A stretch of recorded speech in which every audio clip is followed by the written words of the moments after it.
Yo, yo, what's good, family? It's your boy, Demon up in the building, tapping in with y'all this evening. Gonna do a quick show tonight, man. Basically speaking on I want to talk a little bit of John Collins tonight. Start off with John Collins. But first, let me address something real quick, man. I gotta get this off my chest, man. Shout out to Travis Slink getting a new gig in Washington. Salute to him for that. Um, I can't believe we gave a Travis Link for Nick Wrestler and Landry Fields. Like I really can't believe that, man. Like it blows my mind when I think about that. But hey, it is what it is, man.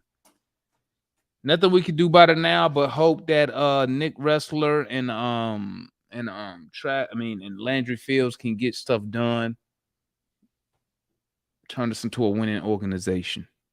But salute to Travis for getting a new gig.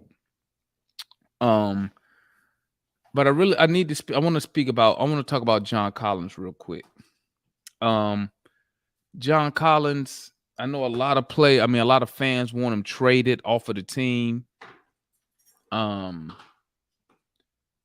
lot of fans are upset with the production that he gave us last year. He had last year was probably John Collins' worst year as a professional NBA player. Worst season of his career, worst shooting. I think he was career lows in everything last year. Everything. But I think John Collins, I'm gonna tell you like this. Let me just get to the point. I'd rather trade Clint Capella before I trade John Collins. I know that's not a popular take. I know some people are pro Collins, pro Capella, anti Collins, and want Collins gone. But I think we get more. You don't average 21 and 10 in the NBA off of fluke. That wasn't a fluke what he did. But, when you go back and you look at what John Collins has done, what you'll see is that his numbers didn't start dropping until Clint Capella got here. Let's just keep it real. Let's call it what it is, okay? When Clint Capella got here, that's when Collins' numbers started dropping off, okay? John Collins, as of now, I think he can give us more than what we can get from Capella. You can trade Capella, get an asset in return, first round pick, hopefully. Slide a Okongwu in there, play John at the 4. But what I like about it is then I can run a pick and roll with Trey and John, which would be better than with him and Capella, in my opinion. What's good, Foot? What's happening, homie? John Collins, he's a better scorer than Capella. And I think we just give up so much by giving up John Collins and keeping Clint Capella. That's just my opinion. That's just my thought. Let me drop the link just in case anybody want to tap in. Not going to take up too much of y'all time tonight. Y'all, I know the finals start tonight. Starting in like 30 minutes. So I know some of y'all going to tap in with want to watch the finals. So we ain't going to take up too much of your time tonight. But I just had to get that off my chest, man. I see a lot of people, they just want to trade John Collins. Now, don't get me wrong. Let me put this out here. My motto as a general manager is I'm always open for business, okay? I will listen to offers. That's one thing I will do. Because, and I'm going to keep it real, I'll listen to an offer for anybody. Because you never know. Somebody might come and make you an offer that you can't refuse. But for me, just to trade John Collins, just to trade him, no. One, let's keep it a buck.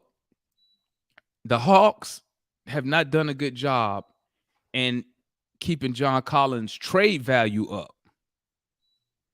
We can't even keep his trade value up. So you telling me you ready to trade a John Collins just for anything? a second round, a couple 2 seconds. First, I'm gonna tell you like this: with John Collins' contract and the production that we got out of John this year, you're gonna probably have to attach a first round pick to get off John Collins' contract. Me myself, if I'm the general manager, I'm not doing it. Why? We already gave up 3 first round picks already to acquire DeJounte Murray. We gave up the 25th, the 26th of the pick swap. We gave up the 27th. So what pick you gonna give up? You can't give up the 28th, so you had to give up the 29th pick. I'm not giving up that Sacramento pick. I'm not giving up our pick this year. All because we gave up those other 3 picks. We still need to be able to draft and develop young talent. So I'm not giving up a first round pick just to get off a contract, not off a player, not off a usable player. Now I'm predicting if Quinn Snyder is as good as people say he is, this offensive mind, he should be able to get some production out of John Collins. And I could tell you like this: you might want to start by putting John Collins in a position to where he can be successful. That's the first thing you can do. Okay.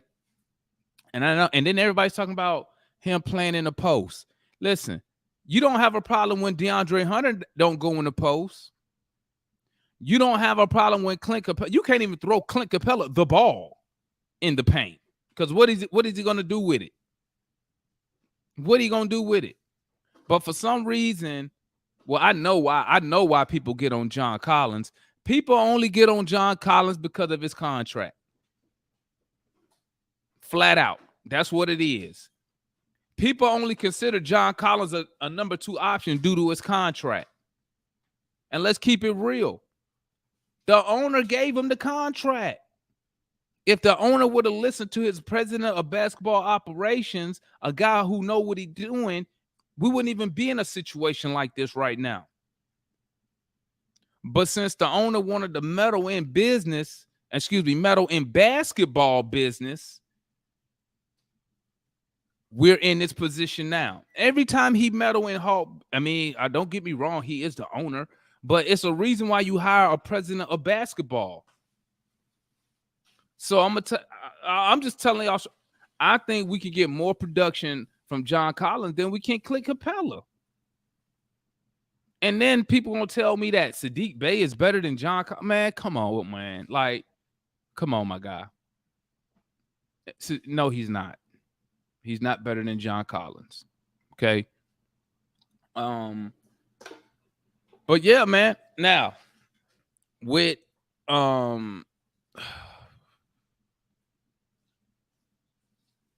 I'm just, bro.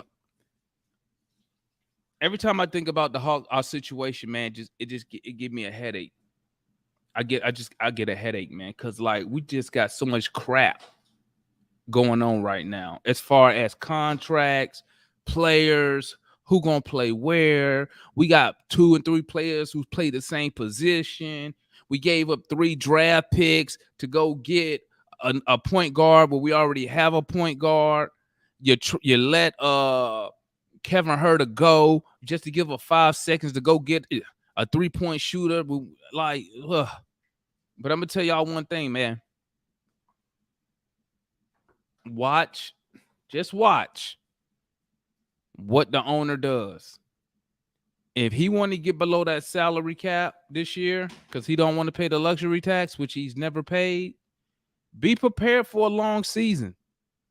For some of us is going to be a long season. For some of y'all, you better hope we win, because y'all told me that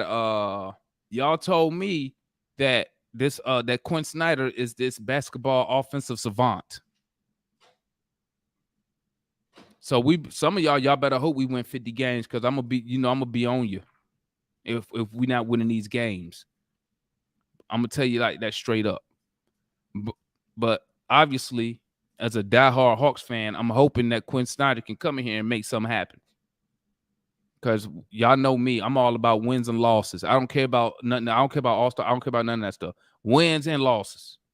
That's what I judge everybody off of, basically. Are we winning? Did the trade that you made, did that increase our win total? Did a move we make increase? If it didn't, then to me, it's a failure. But like I said, the biggest thing we have right now is the owner going to pay the luxury tax. If you're not going to pay the luxury tax, then we not making. The only move we going to make is to get off some of this money.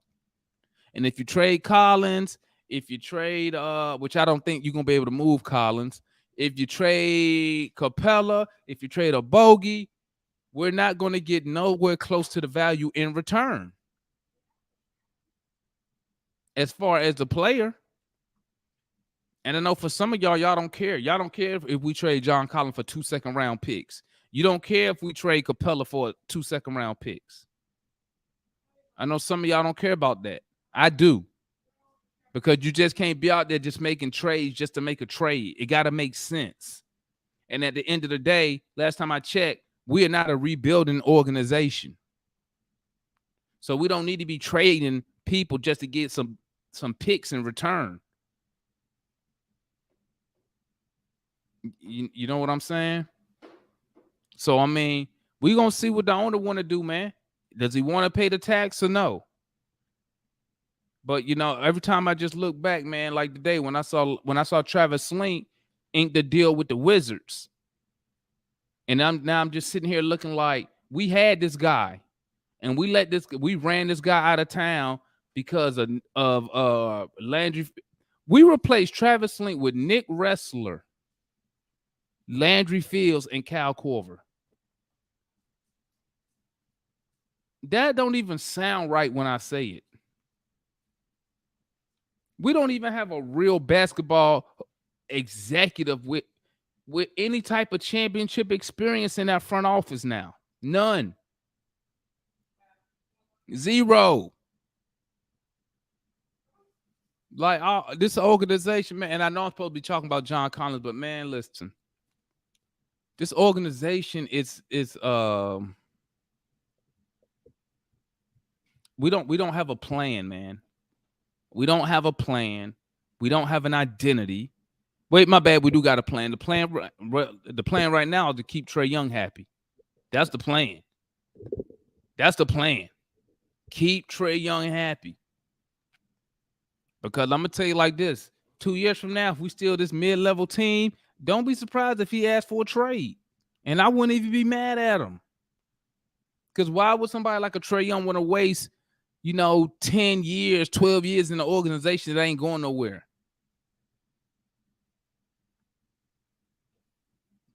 I feel you, GM, but I mean, let's talk about the development.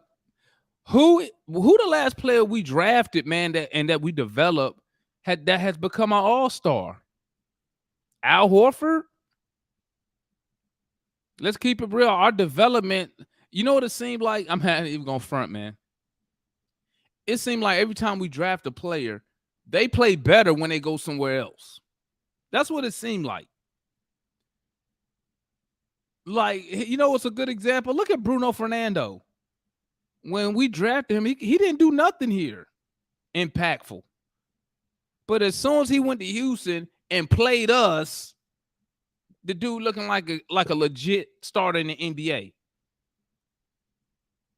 But then when we trade for him, when we get him back, he can't even get any playing time.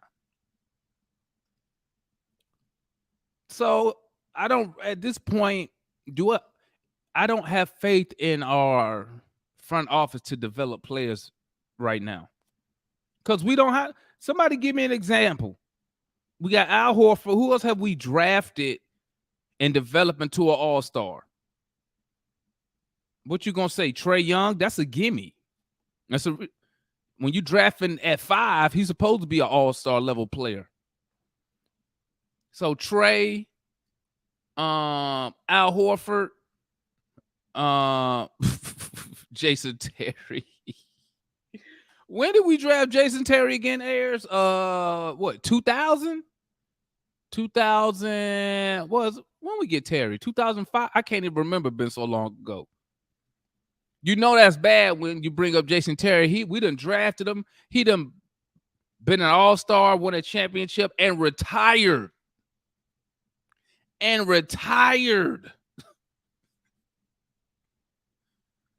Shout out to boy Kareem up in the building, man. Kareem, players develop themselves, and every player looks good against the Hawks because we don't play defense. I mean, I ain't gonna debate you on that, Kareem. I ain't gonna debate you on that, man. I mean, we see it all the time, man. We see it. When the last time that happened? Let's see.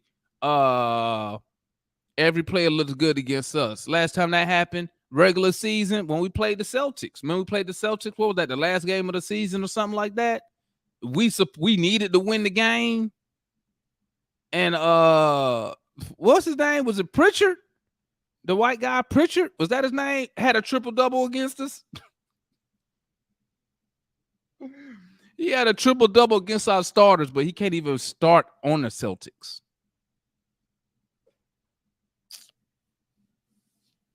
We got a long way to go, family.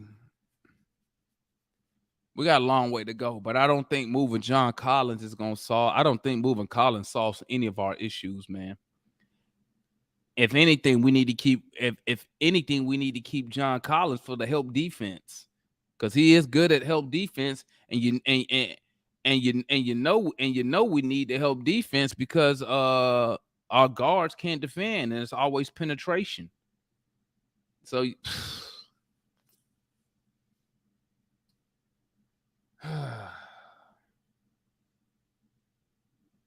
You know what, family? I really wish, man. For real, my bad, McCorkle. So it won't against the starters. I don't know, man. I can't remember. I'm old, bro. I can't remember, man. I don't watch so many Hawks games, man. I be getting them all confused. But I know he had a triple-double, man. I know that dude had a triple-double against us. I was mad as shit. Wonder why this guy had a triple-double against us. But I don't know, bro. Somebody tell me, man. Like, I don't know what direction is this organization headed in, guys. Does anybody know? What are we doing? What? Like, are we trying to be a championship contender? Are we just going through the month? Are we happy just being 500? We ain't rebuilding.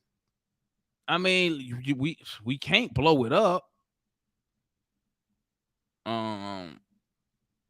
Like we just like in like when y'all know the worst position in sports when you that 500 ball club.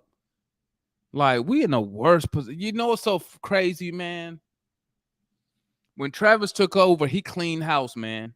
He cleaned house. He got rid of the older players. We started over. It was looking. We had some young talent with Trey, Kevin Huerter. And now, man, like it's all just going to shit, bro. Now we got contracts that we shouldn't have. We extending players we shouldn't have. We overpaid for trades. Like everything just went to purity trash. And I really wish I was a fly inside the Hawks front office so I can really know how I could really point my anger to, who just ruined what Travis did. We had to endure all those. We had to do those losing ass seasons so we could rebuild and start over. And now we got contracts with. Oh my days, man!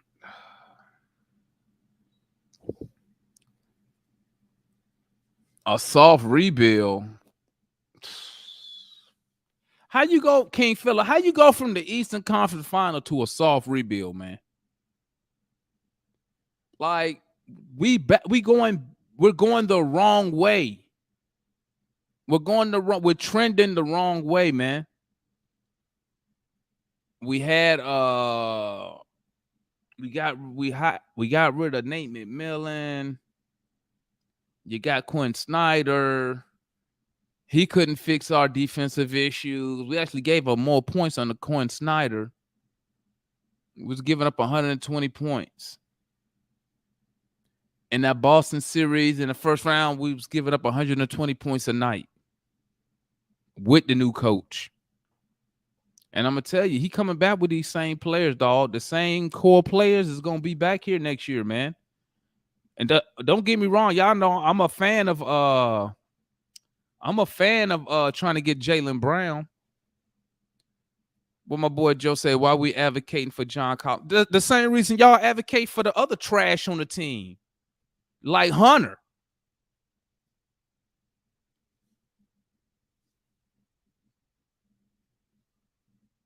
That's who you I don't understand why fans ain't on Hunter. Hunter, we traded up to draft this guy 4th overall, bro. 4th overall. And people telling me I need to be happy because he giving me 15 points a night.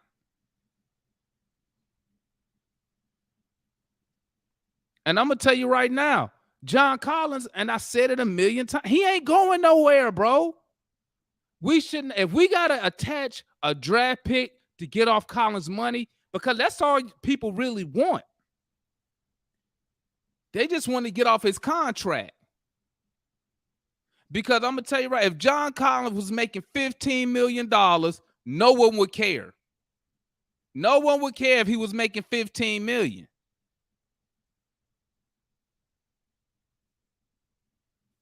But I'm gonna tell you, I believe that John Collins. Let me tell you something, man. Let me tell you something about John Collins, man. Okay, he didn't start regressing until we went and got Clint Capella. That's what's happening, and I guarantee you, when you move Clint Capella and put somebody else in the middle who can stretch the floor at least to the free throw line, and you run the pick and roll with John instead of Capella, you're going to get more production out of Collins. And he's going to go back to his regular high 50s shooting.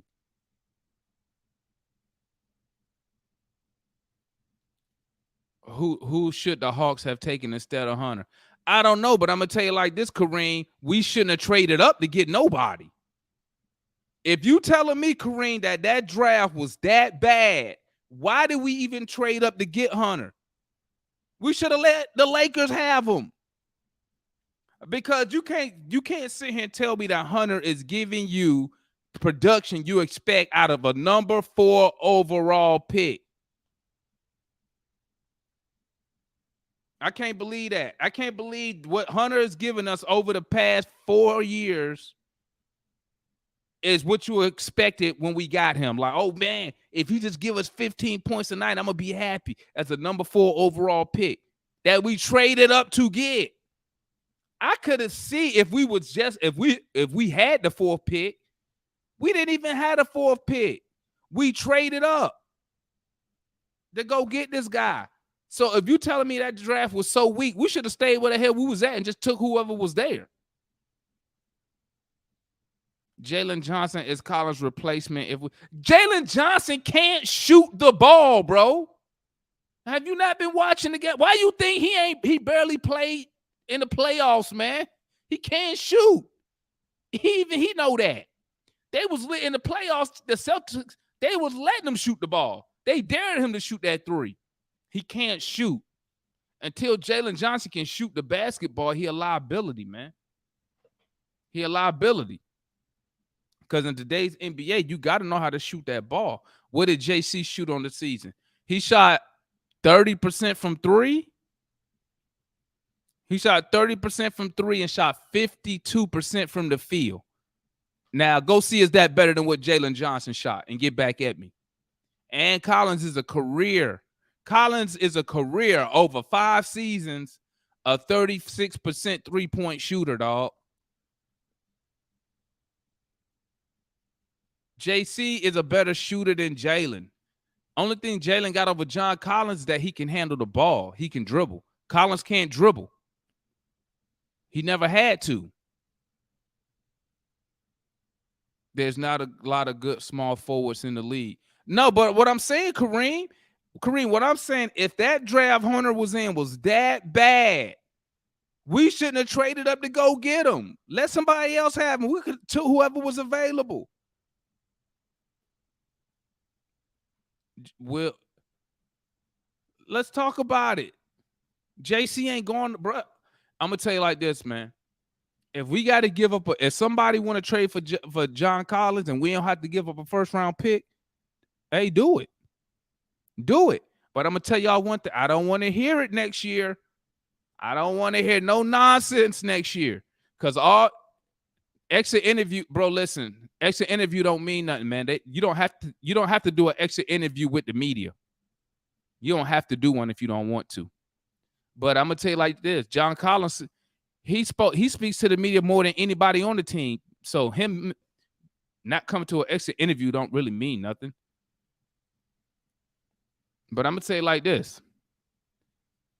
Y'all, hey, we better be winning some games next year. We better be winning some games next year with this so-called guru Quinn Snyder. I don't want to hear no excuses. I don't want to hear no excuses if we not winning 50 games next year. Cause I know that's what y'all gonna do. If we not winning, y'all gonna come with all these excuses for Quinn Snyder. Well, Quinn, he got to put a system in. Quinn got to do this. We better win. We better be winning next year. I'm telling you that now. What's good, Pharaoh? What's popping? What's good? I heard my signal when you were talking about Hunter. What's up?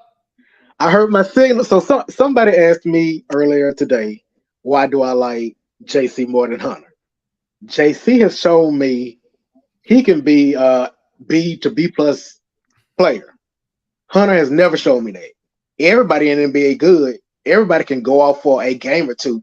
Hunter goes off maybe once or twice a year. So that's one reason I like JC over him. But JC, people mad at him, like you said, because of that contract.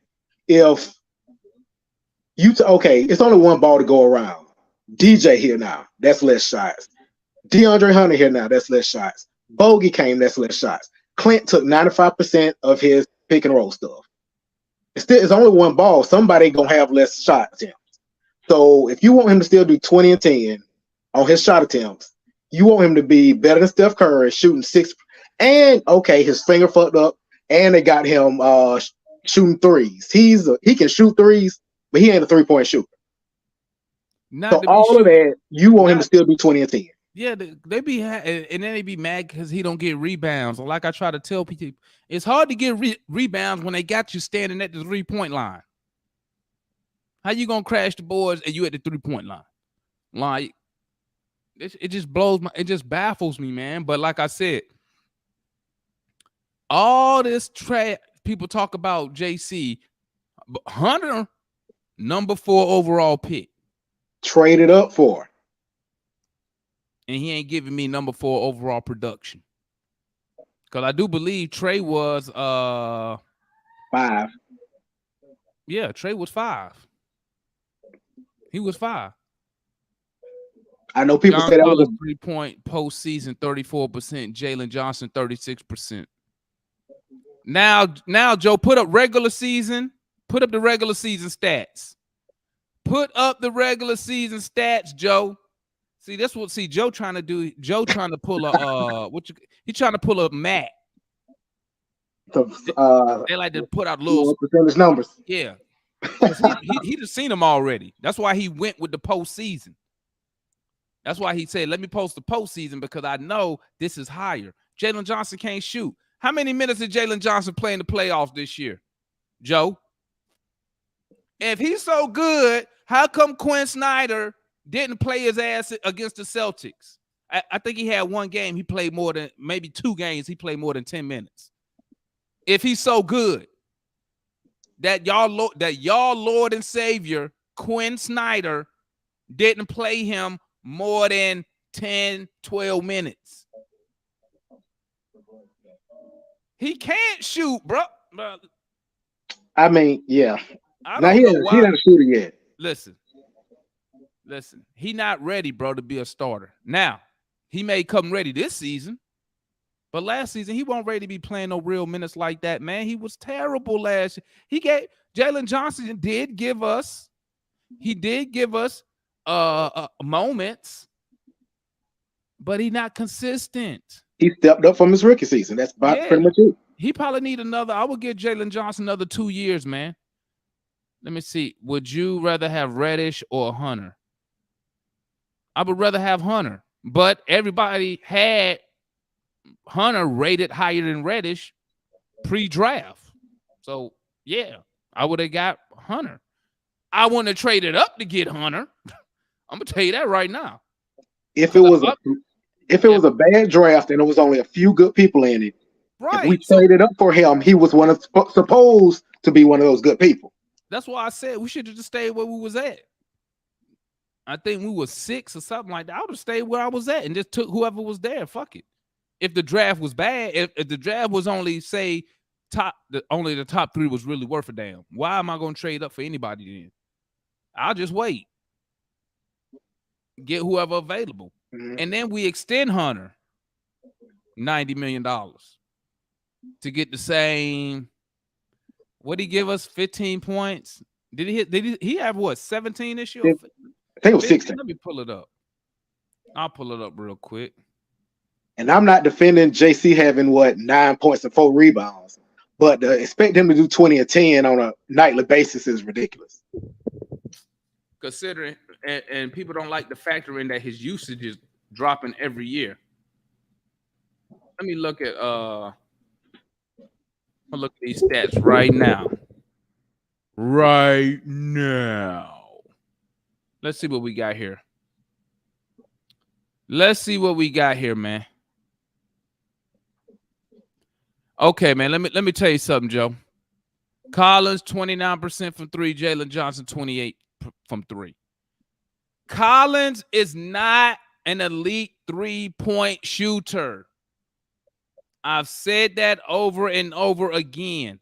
They are trying to turn him into a volume 3-point shooter. John Collins has a career 3-point shooting average of 35%. But his primary game is not the 3. He's better at the mid-range.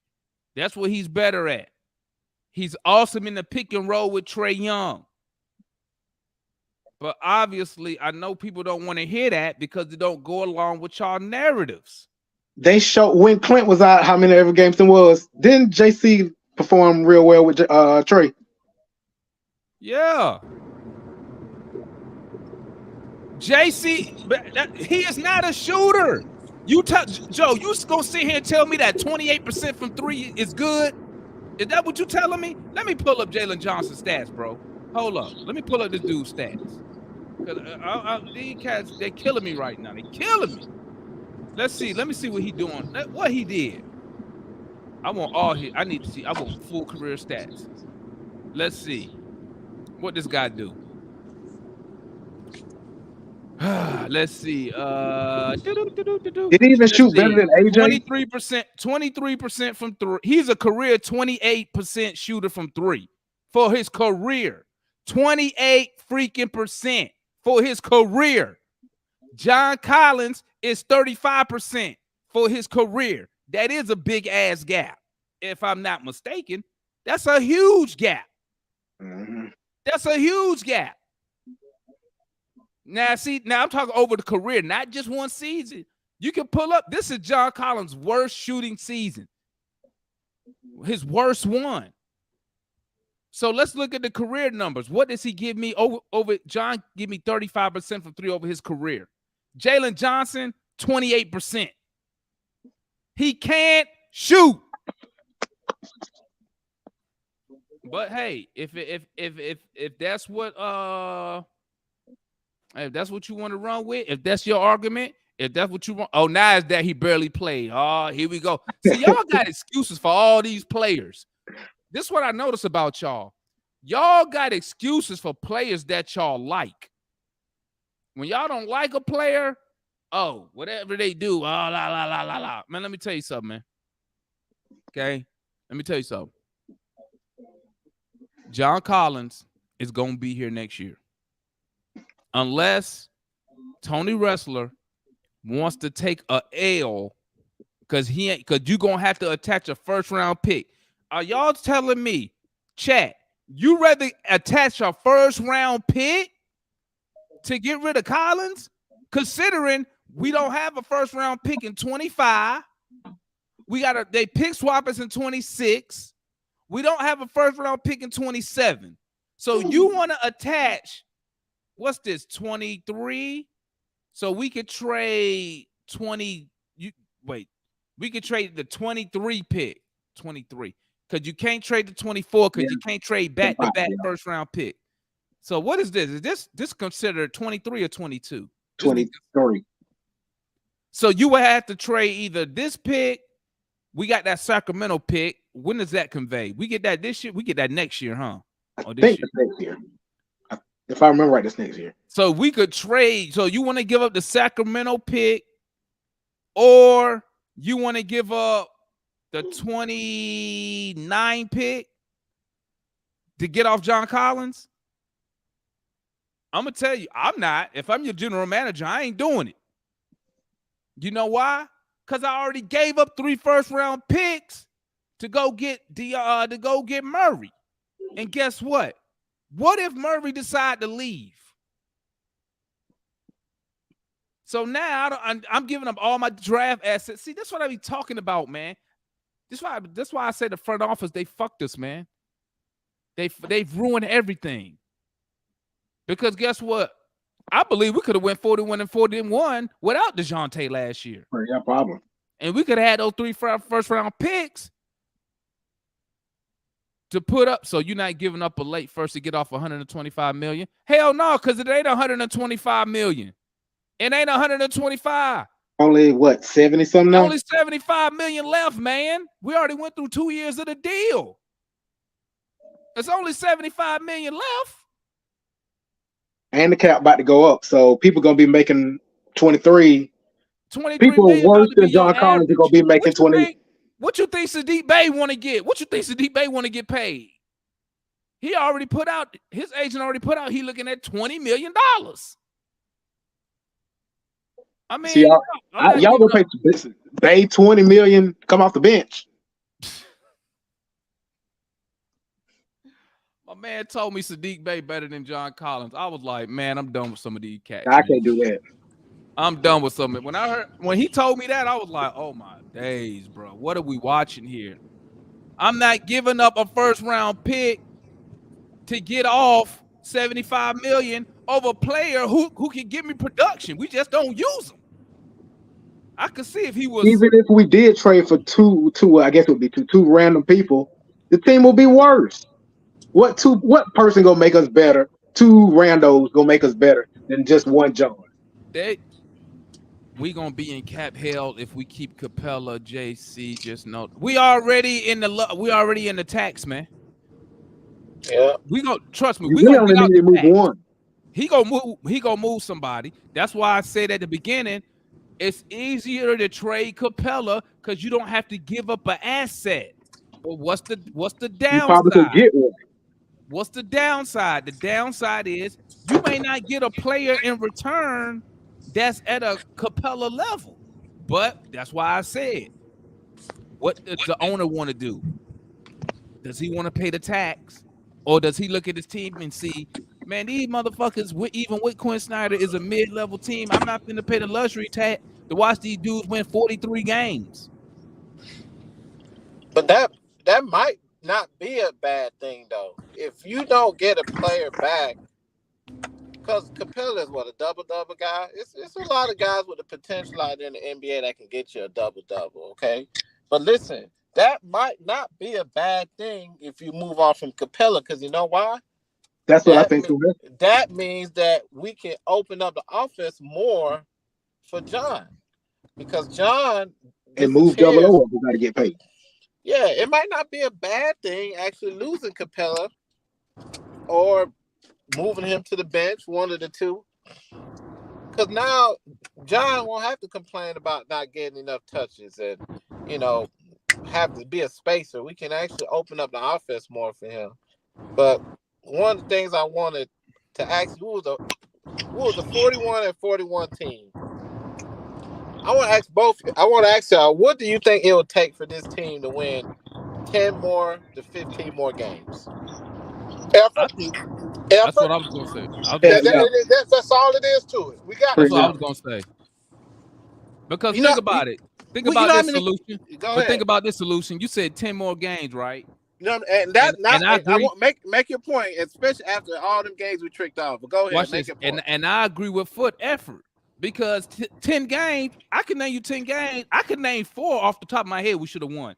We should have beat the Spurs in San Antonio when we was up 24. Yep. We should have swept the Charlotte Hornets this year. Bro, Did you we know lose one of the we Detroit lost a games? game. We lost a game to Charlotte without Lonzo Ball. I mean, without a Melo Ball, and Rozier wasn't playing. So I believe No, that Houston game we should have won. the When we was they Houston started. game. So I agree with Foot when he say effort, because Okay. how do you lose to teams like that? All right. Now keep that point. Can we honestly say, watching in a lot of them games, that the problem was, especially with our front court, is that they have an issue with effort. Now, before we made this topic up, I went back and looked at some of the last time we was in the playoffs, and that team. I think a lot of it, of course, one is coaching, because Nate can't get the best out. Right now, for what I said, Nate couldn't get the best out of JC, and he couldn't make Capella be a little bit more influential in the offense. Now, when we had that dream team, when we had the four players that went to the All-Star game, tell me who was getting busy down in the paint. You had Millsap. Okay, and who else? Let's see, Millsap. Millsap. And Horford. Horford was down Yeah, there. Stop right there. When you go back and you look at Millsap, right? That's what we need out of that position. All right, like JC don't have that kind of character in his game, bro. Like Yeah, but you know what? But solution, I feel you. I see where you're going, but this when you say that, to me, the game has changed. the game has. I know you're because gonna say because that. because guess what? Because guess what? When we drafted John Collins, he was a post player at Wake Forest. He was a Exactly. post player. Lloyd Pierce and Nate McMillan have tried to turn him into a stretch 4. All Exactly. because of Capella. Before we Exactly. got Capella, he Yep. was playing down He low and running and pick and roll with Trey. he When we was got balling. Capella, they was like, hey, we have to open the floor because we know Capella is gonna clog the lane because he can't leave. Well, now you following where I'm going with this, and I Hey, think let me, I want. let me, Okay, I want to say one quick thing. I know y'all got minds are going, and I just feel like we burning Trey out too much for undersized point guard, averaging what he's averaging a lot, especially how he's been winning us games. We not gonna win them extra 10, 15 games with trying to rely on Trey to be so much playing hero ball all the time. You know, we gotta get more out of that front court. I don't really see it coming from Hunter. I think we can get John to get back to where he needs to be, but we teams they were doubling down on Trey. You know what I'm saying? And we didn't have no other playmaker. You know, and it's like we Solution. lose. Go ahead. Who fault is that though? That's the front office fault. Wasn't that the purpose of giving up 3 first-round picks to go get Murray? That was the But whole point. So we can have somebody else yeah. that the defense could key on Go. I know. besides Yeah. Trey. Go ahead, Phil. I know you want to say something. Go ahead. But I'm just saying, John. This whole thing with him being a spacer can't work, bro. In the bad signal. Hold on. All right. But see, that's what I'm saying. This is what I said. Solution. Hey, Foot. When you get a good signal, go ahead and just chime in, and I'll stop. Trey, starting 5 from last year, minus Capella, put a Congo in there, opens up the offense, right? John can go back to playing. I don't really need John to play the paint. I prefer John to get those face-up mid-range jumpers that he's shooting high 50s from mid-range with the face-up jumper. We don't utilize that enough, and I'd rather have him shooting those than shooting them threes. Well, don't you agree that he can fashion a little bit from Millsap? Millsap was shooting that three. Millsap had a mid range. He had that one-on-one post game. Like when I went back and I looked at that team, they had Bud coaching them. Bud was a great offensive mind, and he had them boys playing defense. And that's the thing. How we gonna get them other 10 games? We talked about that.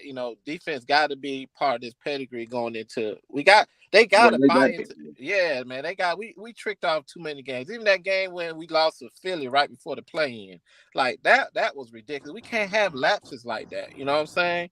But man, I really feel like we need him to have that. Man, when you have if we move on from Clint.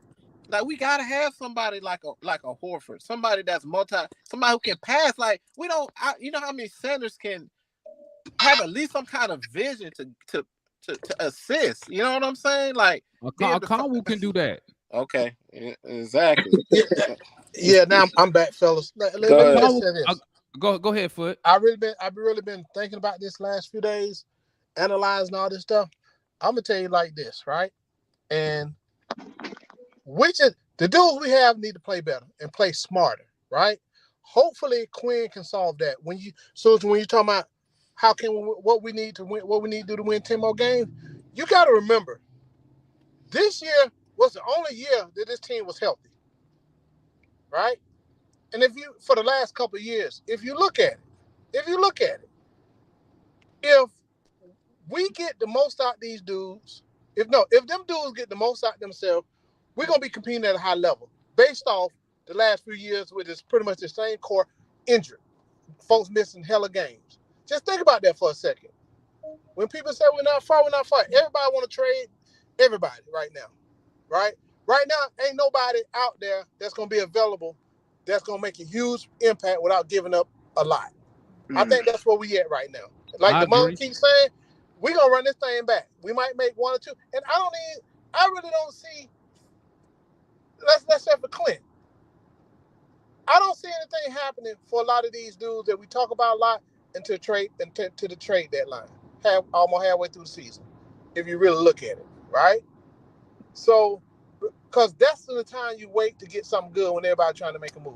Yeah, but I think that Tony Russell don't want to pay the tax, so we got to make something now, and that's why I said I don't know who's going to be traded, but somebody gonna get dealt before the season start. I don't know. To get under the tax, because he don't want to. Now it may not be. It may not be a Capella. It may not be because I think we're only 8 million or 7 million above the luxury tax threshold. And how much he had to pay? How much they had to pay in that first year? Whatever, how they got it now. How much I gotta go look. Look. It's only 7 million. It's like 7,000, like 700, something like that. That he'll have to pay in taxes, right? Right. Man, half the season he gonna give a 3.5, whatever. Because here's the thing: we gotta stop making these quick, hasty moves, right? We gotta really sit and figure out what we're trying to do and what we're looking for. You see what I'm saying? I agree on that part. I agree on that part. Yeah. So I mean, $3 million to him ain't nothing. Yeah, well, why he ain't keep hurting? You got to do but look, yeah, if 3 million ain't nothing, if 3 million ain't nothing, we should have kept no. Kevin Huerter. I get that. I agree, but they thought, I don't know what they were thinking. That's when the front office was all discombobulated, making dumb decisions. You know, with the Murray and everything else, right? You know he's never paid the tax since he's been here, ever. I'm not even looking at it. If you're gonna run a franchise, right? You can't keep making, especially after the last couple of years. Oh, make this no. You got to sit. You got to strategize at this point, right? It's easy to get off players, right? Again, Quinn came in end of the season to kind of see what's going on. I think if any kind of moves happen, Quinn is going to be because of Quinn. And I really think, this is what I'm thinking, they're going to run this thing back for half a season to trade deadline, see what's going on. to really evaluate a little bit more. Unless somebody come to them with a good deal. We shouldn't be trading folks just to trade folks. I don't like that. I think you Unless looking you at it want to from a bring back some basketball stuff. view, and Huh? Tony Wrestler probably looking at it from a business point of view. Again, guess what? The business, he wants to sustain his business to make money, right? And to win, right? That They is still a gonna go business down there to point of see view. Trey. Because you can't keep, you know, trade at the end of the day, all this trade, ain't gonna fix the problem of ain't gonna fix the team. Unless you get an impact player. Ain't nobody out there that's gonna be Yeah, I available agree with that, I but I'm think, saying gonna people but be still gonna pay like money a to see Trey. impact player. I want to If say, you don't save up, go ahead. I think we all gotta be realistic. I think after the All-Star break, I think the team just quit. They quit on the coach. They just didn't want to play. They just wasn't interested. And then they kind of when they made the trade for Quinn, everybody was like, oh, it's all Mm-hmm. eyes on us. You know what I'm saying? So Mm-hmm. I mean, I got to follow up to that. I believe a 41-41 team. There's problems there. It's not the chemistry is not there. And I want to kind of bring John back into this. We got to be able to get John more involved. Our first round picks like Hunter and Kyle, they cannot disappear. They cannot disappear in games in the second What? half, man. They No, can't. Go ahead. no, and I think another year with DeJounte and Trey gonna be much better. I agree. So again, I wouldn't be right now unless there's a deal coming on that's gonna truly help this team. I'm not talking about some okay. No, I need something that's gonna really put this team on top, over the top, right? I'm, We can't just keep trading folks. Right. And like I said, they got to get better. Like I'm looking at the Denver game right now, and I'm looking at Michael Porter Jr. I remember when he was borderline getting ready to get benched last year, and he was going through his injury and stuff, and he was a big question mark. I'm Yeah. seeing this man nailing threes, this man playing with confidence. Again, why can't that be our DeAndre Hunter, right? You know what I'm saying? So it's like these guys got to get better. They got to get more confidence. I felt like they just didn't have any confidence with with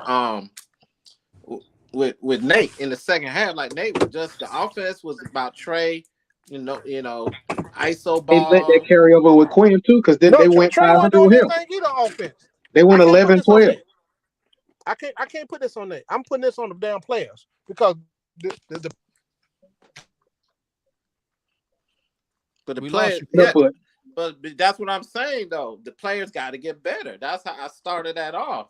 I mean, you can't become a championship team you unless you know don't look at the man in front of you and say you're going to dominate him. You know what I'm saying? So it's a lot of question marks, man. With are they gonna no, you good. There we go. I think foot just pulled up in the garage. Okay. But listen, man, I hear what y'all saying, man. But here's a key thing.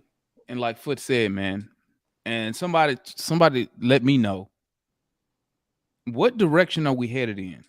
We're a 41-41 team. I don't understand. What are we doing? Right. Are we trying to compete, or do we need? Maybe I should. You know what? Maybe I should dial back my expectations. Maybe next year my expectations should be just make the fucking playoffs without having to play a playing game. yeah. Because obviously we're not competing for no championship next year. I don't We think still nobody trying to think figure it out. We I still don't trying to think figure it nobody out. think we compete for no championship. So what should be my expectation? Because normally my expectation is I want to win a championship.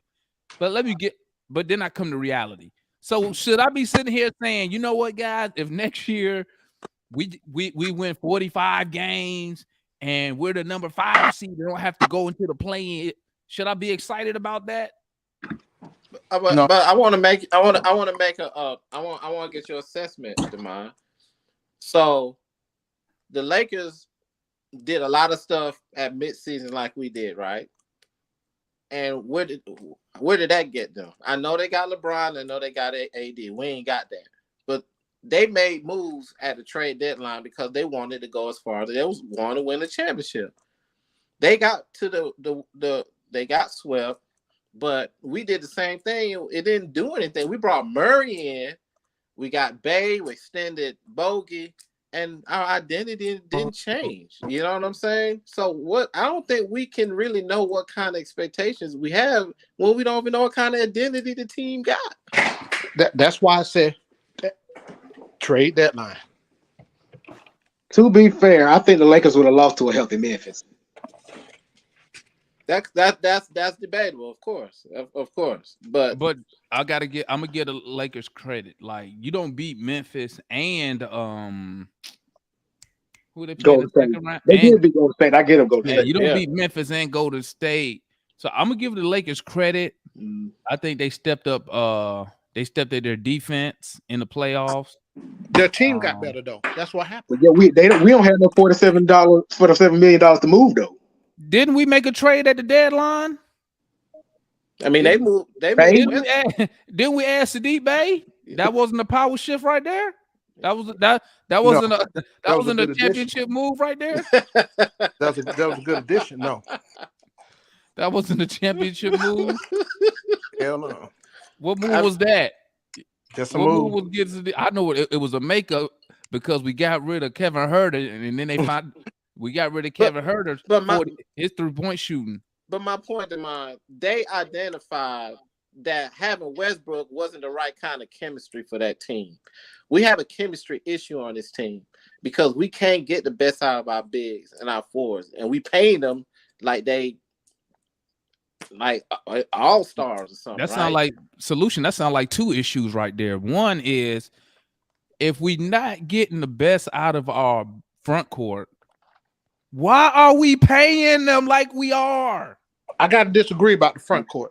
Okay, right? You disagree with? We keep talking about Clint, Collins, everything else, right?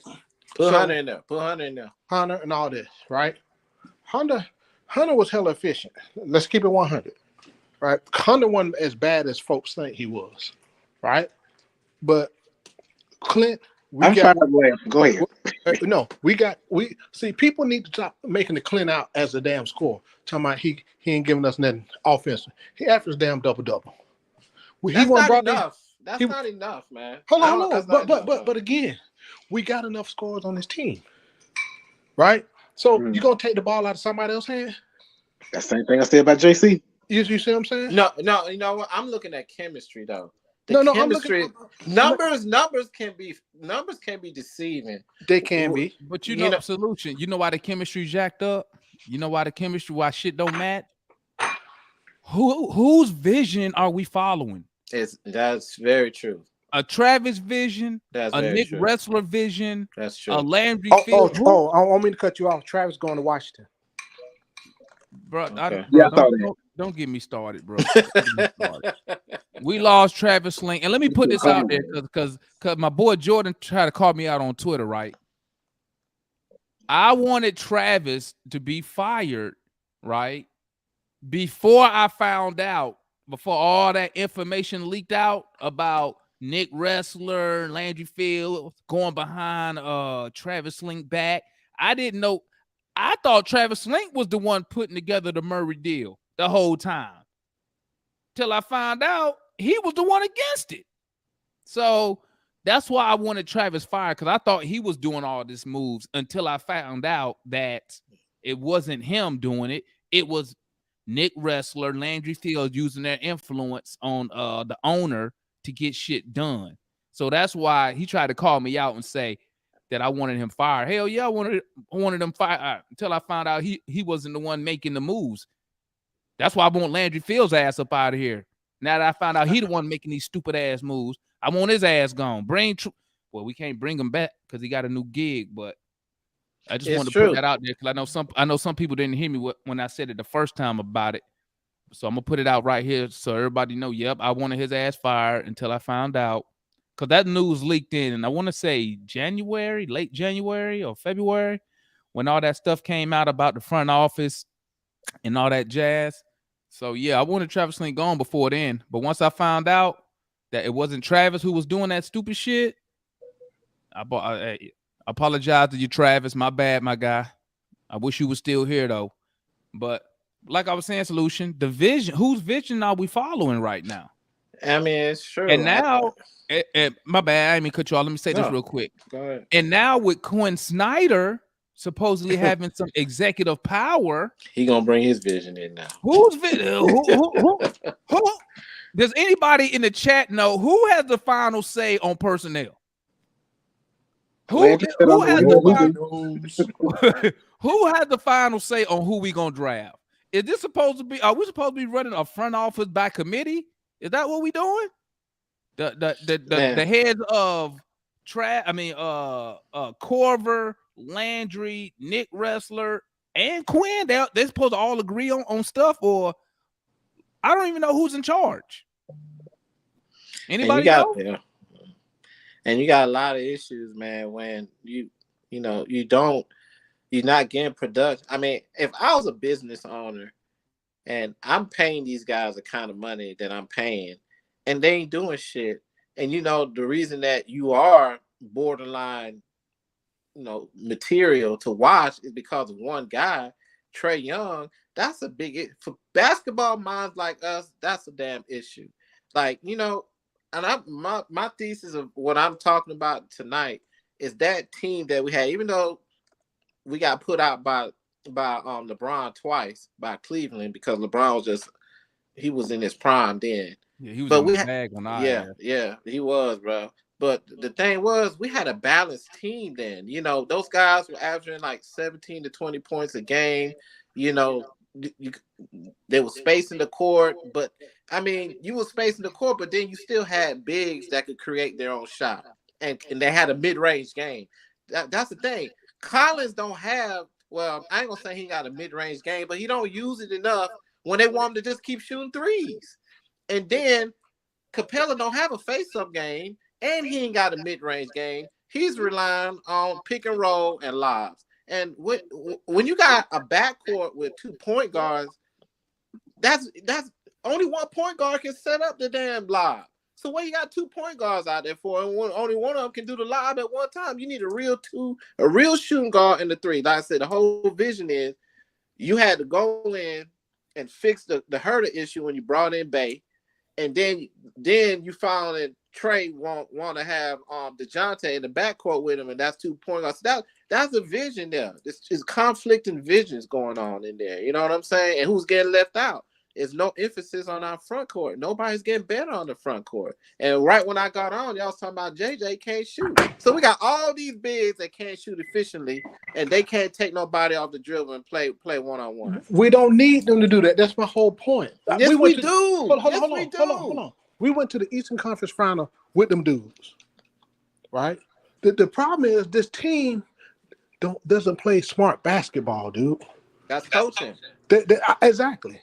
They're not playing smart back, and that's on them too. They'll do one thing, then come back and do something different. That's on them as well, right? You can talk to them blue in the face. Like I said, in them huddles, you can hear Nate in the huddle. Do this one, then they go do something totally opposite.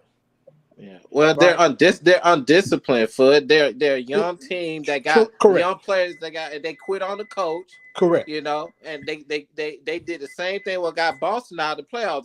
They live and die by the 3-point, and when they get outshot in the game. People know how to beat. Go ahead. You know what described the Hawks season, bro? Was the final possession against Boston, we couldn't even inbound the ball, bro. Yeah, man. At an NBA level. And do you know Matt and analysts tried to remember? I know Foot remember because Foot was in there. They tried to tell me that Quinn hasn't been here long enough to have an inbounds play from that part of the court. Thank God Foot was in here because he called analysts out. He had to get analysts in line with that nonsense. But that play right there, bro, pretty much just summed up the Atlanta Hawks, man. Just like you're right. That's it. How you don't have how we can't listen, and they ran the same thing over and over again 3 times, and Boston just kept kicking it. And nobody ran the opposite way. They all ran. I was just like, what are we doing?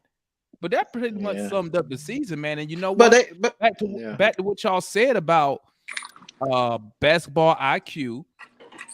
Every time I hear somebody say that about the Hawks, the first thing pop in my head, bro, is John Collins when he did that when Nate McMillan got fired, and he said Boy, we that pissed could me not off. meet Nate McMillan's expectations mentally and physically.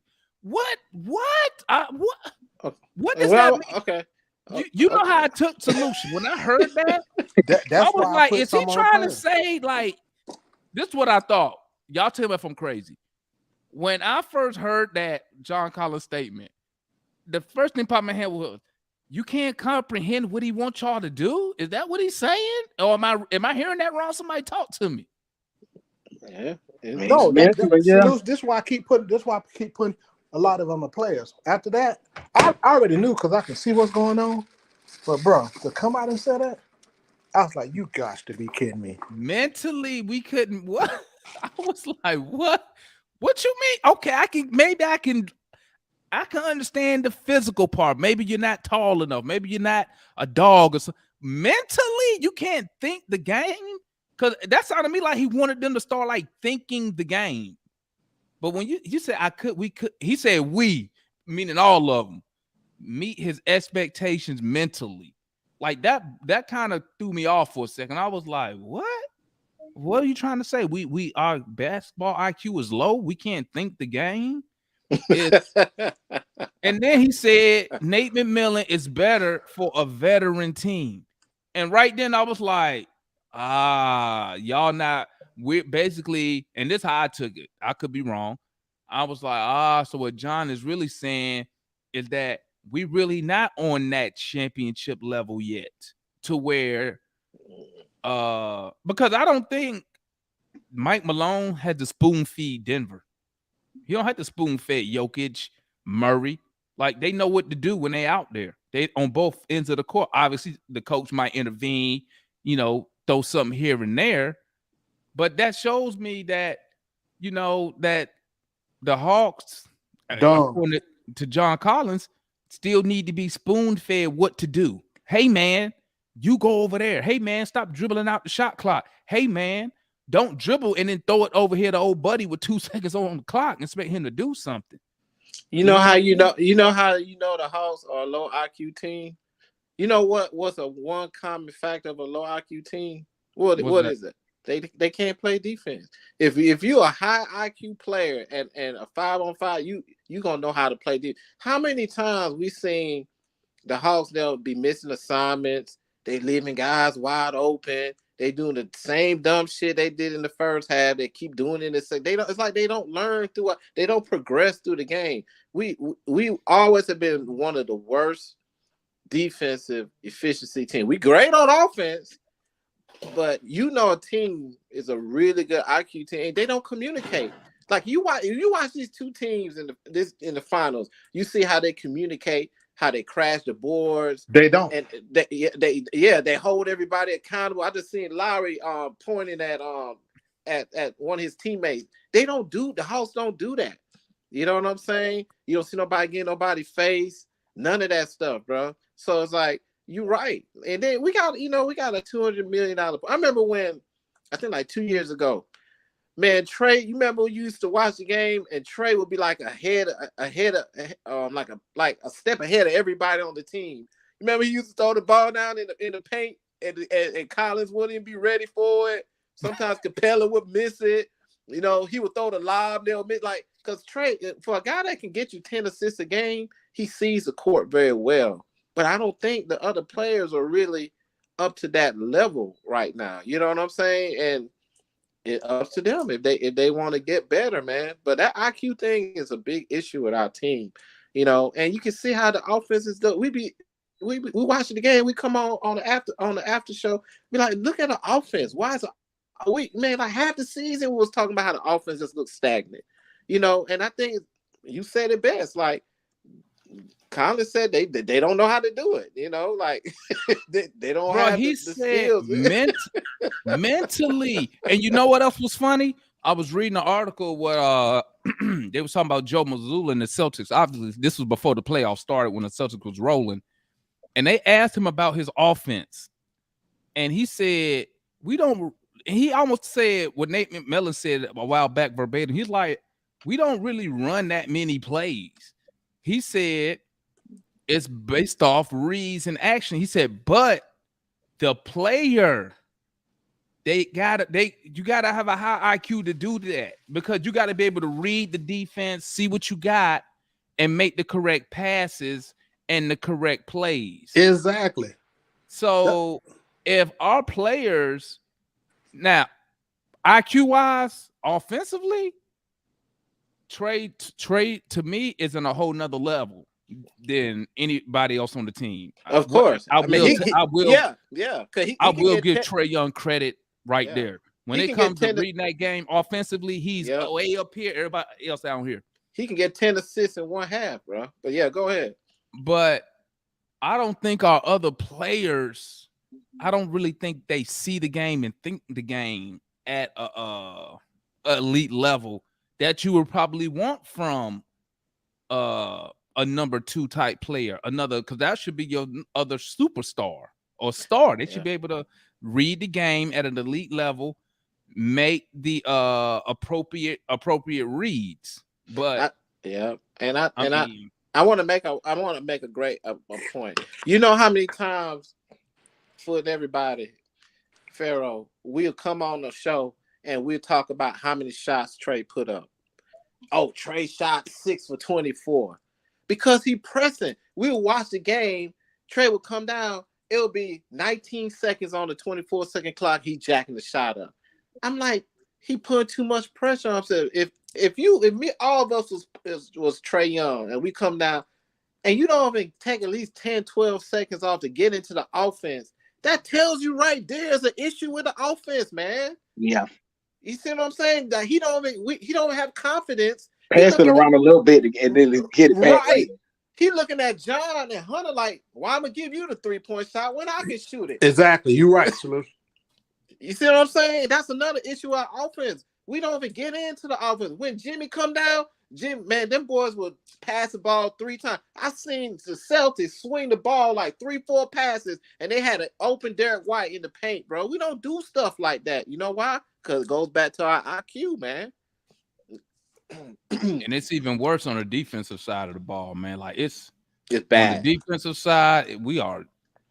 I think. Let's see. Maybe Clint Capella, but I highly doubt it. But on the defensive side, the IQ is really not that high team wise. Like we can't. Somebody always getting smoked on defense. Now I know somebody like Foot can go in there and break it down and probably be like, well, the reason this dude getting smoked is because this other dude not doing his job. But like, just to a casual fan on the defensive side of the ball, man, like we look like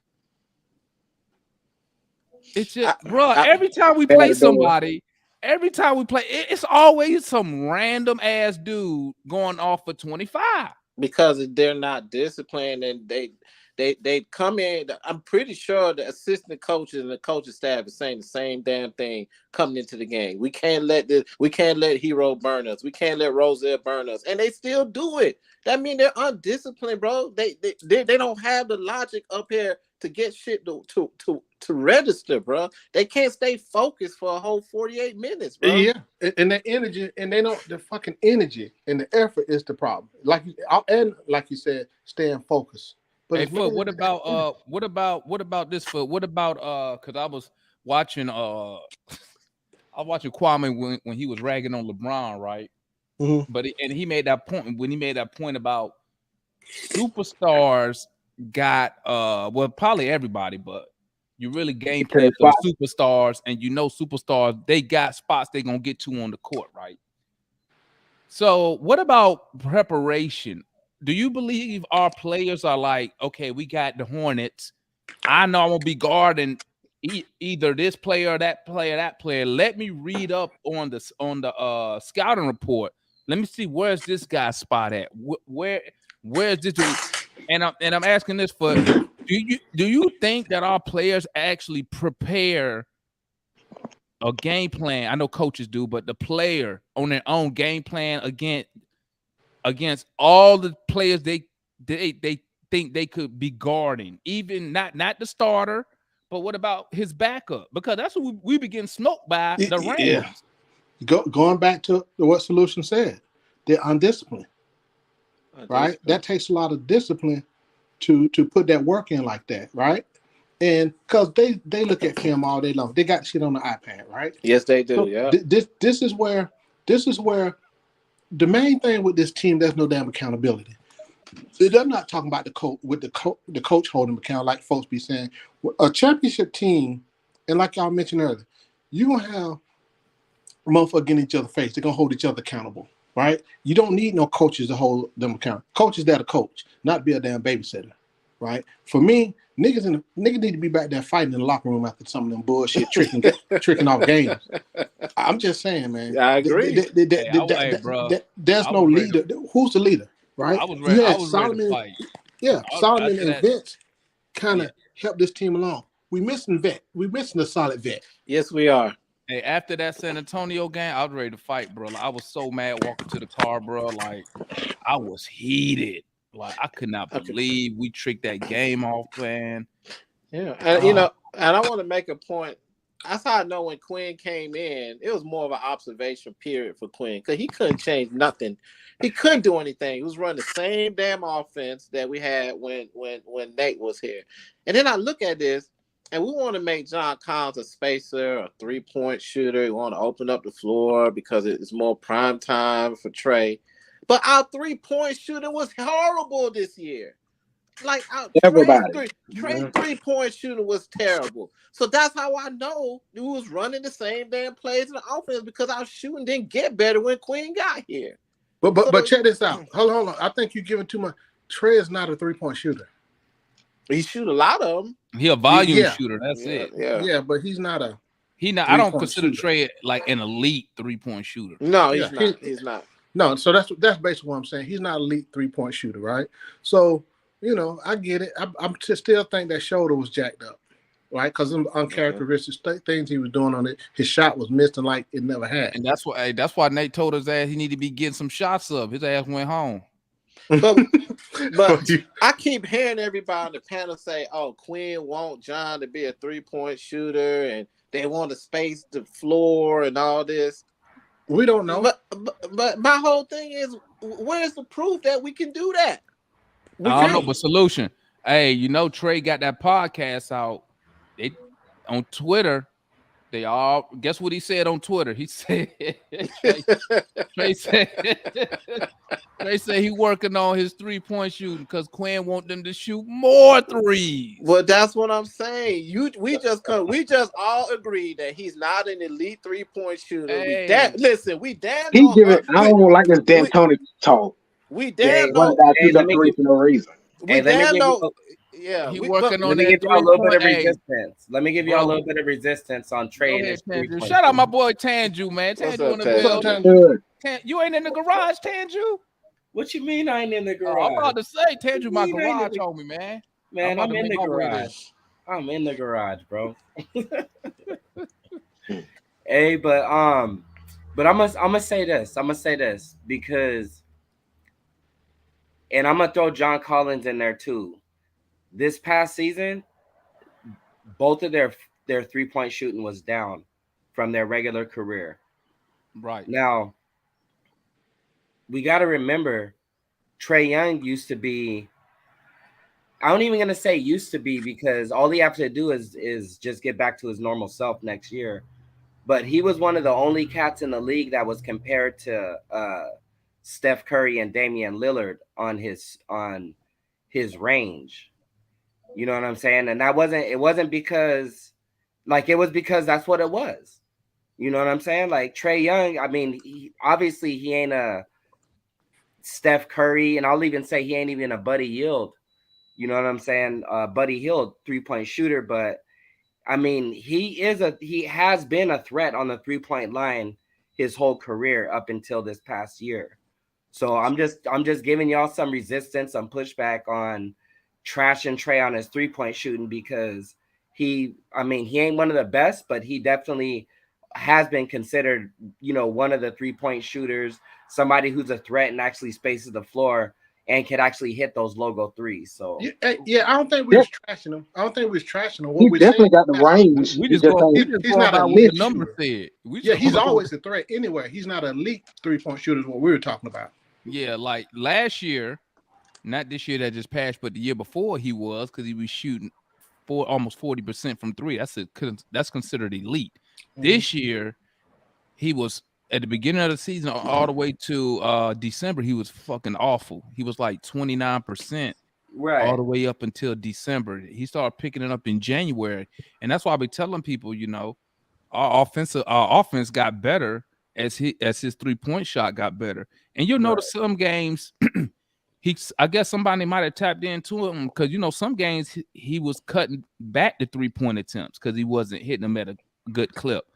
Before I forget, I meant to say this. One thing that was different this year too, which I hated. Fuck that off the ball shit from Trey. Right when he started got back to playing Trey basketball, he's not an off guard player. He's a scorer. Man, he too short to play off ball, to be honest. He's a fucking scorer. Let him do what he does, and DJ fall in line. Well, I see. Well, how DJ play off the ball, but I see what you said because I agree. Because to me, Trey Young, to me, that's just my opinion. I'm just a fan. I ain't a basketball coach or expert, but to me, Trey Young is not a threat if the ball not in his hands. To me, true. I could be wrong. No, you're right, but that's okay though. We just need him to do what he does. I think Murray is a better threat off the ball, but once again, when they both on the court at the same time, they just stand there. I mean, yeah, that's the shit that be tripping me out. I thought Trey was gonna be running around and getting open, running past screens. I thought they were gonna be setting triple. He ain't no Steph Curry. That ain't what Trey does, man. Man, he went out there and worked with him. He should have picked some of it up. The problem I have with that is that they was talking shit. Him and his dad was like, he didn't pick up the shooting off ball. Oh, that's Trey. That's what he was before. He always played off. Oh, that's ball. Right. His dad did say that, didn't he? They was like big. Like I was waiting that. for some off ball movement. I thought he was really about to run around. His dad did say that. I think solution his percentage of hit on the fact. Trey don't trust them dudes. He don't, man. I've been saying he that don't for trust the last nobody. 2 years. That's a big. He problem. don't trust them. Well, we can't win 1-on-5. But again, these motherfuckers got to hit their shots. They got to give you something. Well, I'm just gonna keep it 100. I can't put that on Trey. They got to talk. But I think I agree with what you're saying about Trey not trusting him. But as a coach, my thing is okay. Let me put Collins in a position where I know he's shooting 50% mid-range. Right? I agree that Trey probably get tired of passing these dudes the ball in this brick city out there. I can understand that, but it's kind of crazy for him to get mad when he brick city his damn self.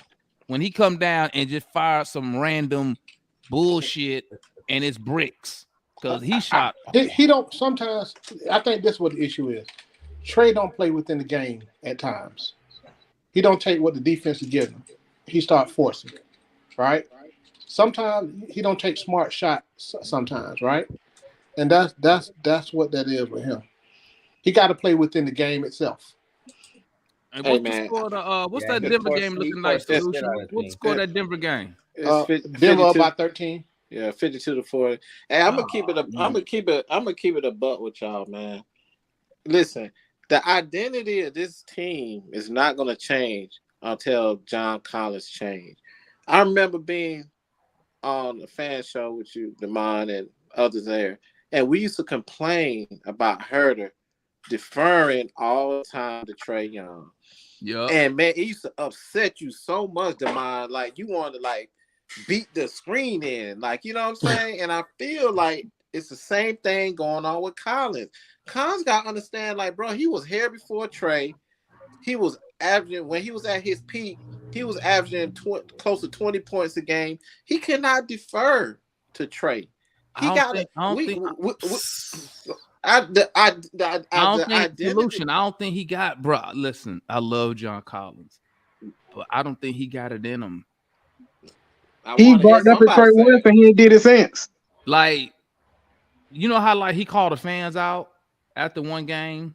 Yeah, that bullshit. I was at that game too. You know what I was thinking? I was like, do you talk like that in the locker room? Hell no. Or you just talk like that to us, to the fans out there who supporting y'all, even though y'all putting out an average ass product every night. You know what I'm saying? I don't think John, and I do agree when people say, I think Foot was saying something to the effect that John does get touches. I do believe that Collins, and maybe because the way I am, if I think I'm good at something, I'm gonna let you know that shit. So if we outside playing ball and I think I'm killing my guy, I'm finna Foot throw me the ball. Give me the ball. Like I don't That's give a the fuck problem. what. I don't care what the coach saying. Well, I do care what the coach say. I'll let the coach run his one play, and if the shit don't work, I'm Foot. Give me the ball next time down. And then I'm on killing top this cat. on top of that, how can you not you can't get them damn guards don't work when they guarding your ass down at the post? What the fuck is that? Well, you know what? He definitely I watched some and I think it's sometimes it's John. Sometimes we can't even throw. I've seen a couple times we can't even get the ball to him. That's And I'm like, okay then. and I'm like, we can't make an entry pass. That's inexcusable, man. And I seen Trey and DeJounte do it. They'll see him right there, and it's like they'll look. I'm like, bro, throwing the ball, he got a mismatch, and it's like they'll look and like they can't get the ball. I'm like, bro, what are we doing? That's how we was killing them when we had Teague and Horford and Millsap. We was killing them on the pick and roll, and they had to respect their mid game and 3-point shooting. Don't even talk about T. That's another dude who's passive as hell. When nobody couldn't stop his ass, he get going. He's fast as hell, but he was passive. We keep getting these passive ass dudes. Exactly. And you saw the just like Jalen Johnson, passive. The homie Mike got on got on Jeff Teague, man, when Jeff Teague was talking about how they be clubbing and shit. Yeah, Mike got on. That's why I keep saying I ain't gonna put all this shit on the coach. It's the damn players. Yeah, like when Jeff Teague was saying that, I was like, first of all, why you even putting that shit out, bro? Don't put that out. Like he's really saying, you know what? I'm going out depending on who I got to guard that night. And you know, we over here as fans thinking the dudes is getting prepared the night before the game. These niggas at the club. Hey, bro. Again, that's why, folks. That's why I be that shit blow. Players. That blow my mind. Like really, like as fans, hey, for real, we be sitting here like, yeah, the coach getting them ready. We got a game. We got a big guy, and this nigga at the strip club. We think he prepared mentally, getting rest, getting food, and he throwing hundreds. I'm not putting this. Why I'm not putting shit on no damn coaches. Get your ass in there, work on your shit. This development shit that been going on today. Folks talking about judging you. We didn't fuck a development, motherfucker. You in the NBA. You got go get your damn trainer and get your shit together. Kobe would never ever be in a fucking club before the fucking game. Maybe when he was a young player. I give him that. I give you the first 2 years to get your thug on in the club. He wasn't even doing that the first 2 years. But bro, Kobe would never, dog. Jordan he used to gamble. But hey, but he'll come out there and give you 40 in a minute though. Yeah, I mean Jordan. I mean, hey, when you can gamble and then lose 100,000 and come out and drop 50 on, when you feel like, hey, you gamble all the fuck you want in my book. You feel me? But it's the skill set. It's a skill set. All right, but listen, man. Hey, the homie Joe said, he said, "Who's some vets y'all want us to see us sign?" Okay, listen. Let me say. I was just about to go into that. Can I make? Go ahead. Solution. Go ahead. So look, on the 2016-17 team, this is who we had. We had Millsap, we had Schroeder, we had Capella, we had Horford, we had Korver, we had Howard. Capella? We didn't have Capella then. Yeah, he was injured. No, we didn't get Capella till 20. No, I'm looking at it right now. Wait, what year you say again? Wait, what year? 2016-17. No, we didn't get him. When did John Collins go for 20 and 10? John Collins went for 20 and 10. Whatever year he went for 20 and 10, we got Capella the year after. When they're like 17, because what Trey was 18, so But that we had that would have been We got 17, right? Capella it had to that's be what. 18. Capella wasn't here when Al Horford was here. No, he wasn't. I think it's probably they got. We probably had him signed or something, but they got him. Let me see. No, Capella won't here. He won't here at the time. Who see James? How he You set had up the whole Millsap. first You year. had Millsap. You had Yeah. Millsap. Horford, you're right. Teague, Schroeder, Corver, bench. You had we had Dedman. Dwayne Dedman. Okay, that's the point I was going. Look at I think Josh Smith was still there too, right? No, Josh was gone Oh, already. he was gone. Okay. Yeah. So my point is what kind of veteran big same player? What kind of? Cause see, it ain't no influence. It ain't nobody influencing. It ain't no push. It ain't nobody like influencing. Collins right now. Like when you look at the bigs we had, you had somebody that could influence them. You know what I'm saying? Like we said for years, even when Matt Ryan had his worst days as a quarterback, who gonna put pressure on Matt Ryan? Ain't nobody. He's the guy. But if you had somebody behind him that he could think about when he having a bad game, it might be a little different. But who do y'all think a good veteran big that will be on the market we can bring in here that could give Collins them a little bit more confidence, or say, hey man, you gotta get on them boards, bro. You come out here with 3 boards, that ain't it. You know, they're gonna get in these boys' face and make them be more consistent and have more energy out there, man. Who do y'all think? Boogie cousin. I mean, right now, bro, let me tell Hey, you, man. Boogie was in my head. I've been wanting Boogie, but Let me tell you right now, man. He ain't coming. It ain't gonna be no impact veteran finna come here. Because your impact veterans probably gonna go to the teams that's contending for champions because they probably ring chasing at this point.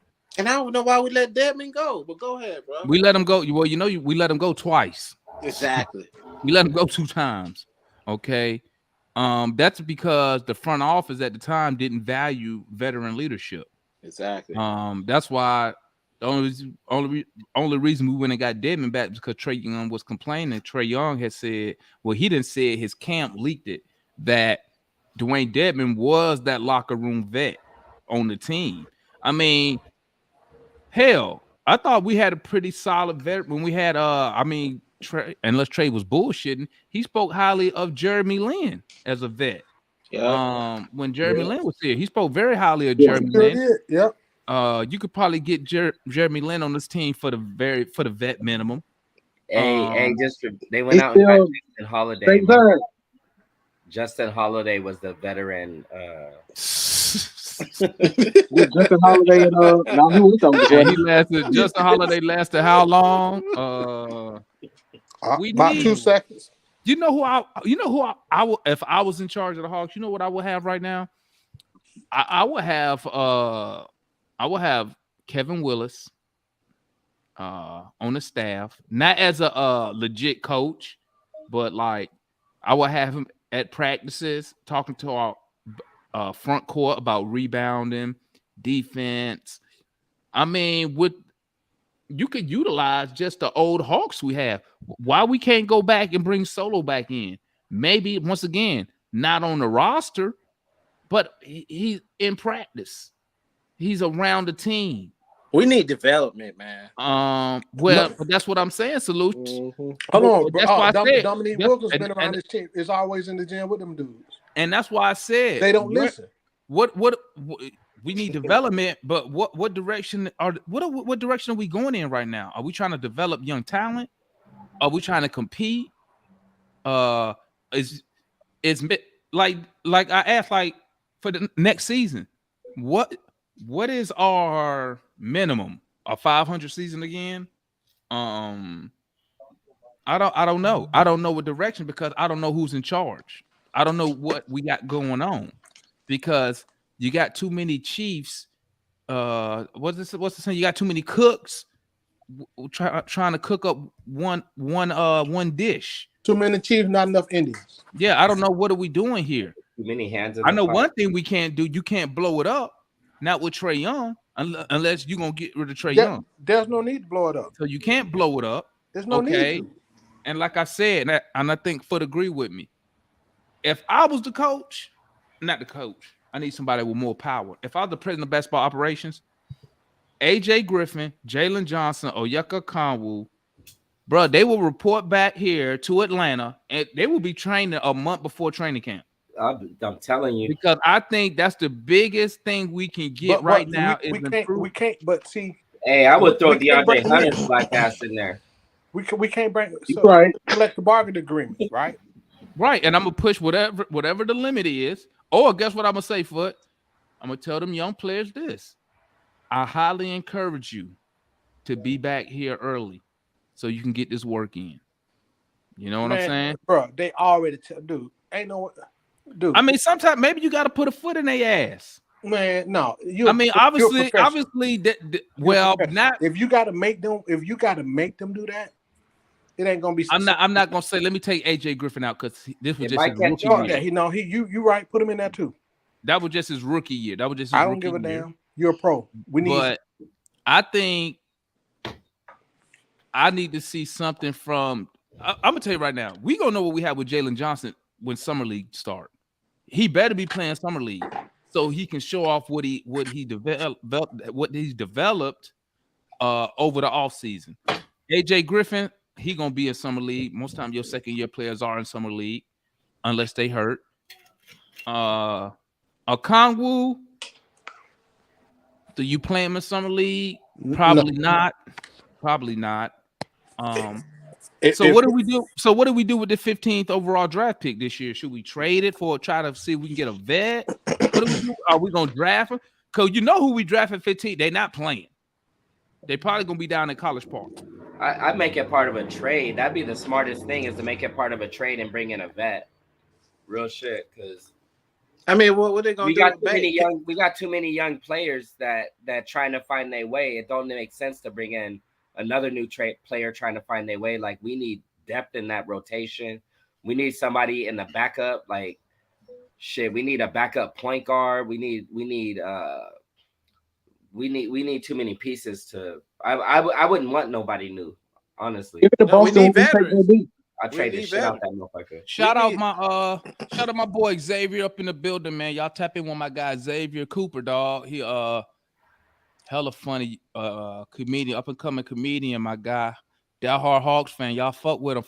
Follow his YouTube. I think he under Xavier Cooper under on TikTok too, man. Y'all follow my guy. He funny as hell, bro. Xavier, you need to be making some Hawks content. Some Hawk fans be like something shit, especially when we be losing. But go ahead, my bad. I didn't mean to cut y'all off. Go ahead, family. No, but what I was saying, the last time when we had a functional team, that was with Bud, and Bud had what? He was head of basketball. He was a head coach. Basically, he was the final word. So I think we got a young team like this because Lloyd didn't have that. Nate didn't have that. I think when you look at the timeline when Nate came in and took over for Lloyd, it was a kind of a breath of fresh air for them. And I think Nate instilled defense in them. And I think not only were a lot of guys playing for contract, but they believed in his defensive strategy. And that's what enabled them to put New York out and Philly out. But then as a lot of contention and stuff started coming down, he didn't have a full authority. So one thing that we got good going with Quinn having the basketball premise that he has, I think that will discipline the young players a little bit better. Hopefully, it'll be more accountability when you got a coach that can't be like that, just got his hands behind his back and can't do anything.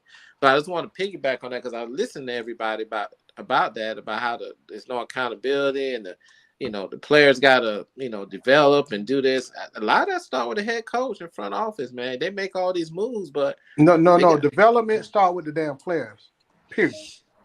Well, we know that, but you can say that, but at the end of the day, when you got a young team, they start folding. You gotta have a coach that can get everybody back together. We saw that with Missoula this year.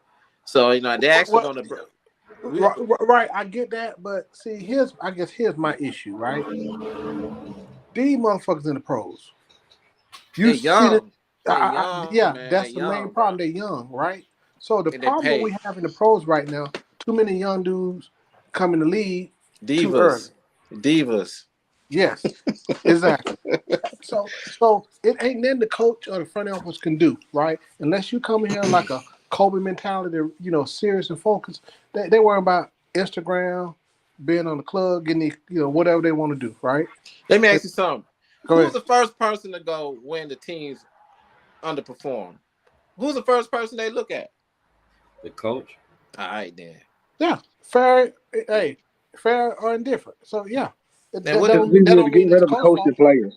They don't get rid of players. They get rid yeah. of the coach. The That's play, easy. it's right. Players drive the lead, right? If they don't play for that coach, bro, I don't care what they do.